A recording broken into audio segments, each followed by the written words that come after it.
flip here in Orlando, Florida.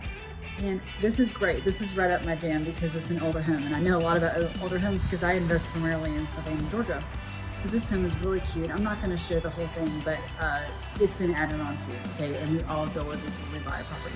But I love that the investor made a very good call and that they went and repainted the entire exterior of the house. And you can see here, this is the oldest portion of the home and they have the shingles and they painted it a very nice, like a very light gray, kind of a beige.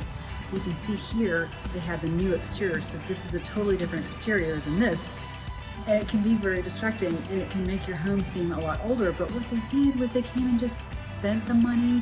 They painted the exterior all the same color. So when you walk up, you really don't notice that the home has been added onto. You walk up and go, what a great house. It all matches. And I think it was really a good call to spend the money on the exterior because it really makes it pop. And this is just going to be a really beautiful rental property in an amazing location.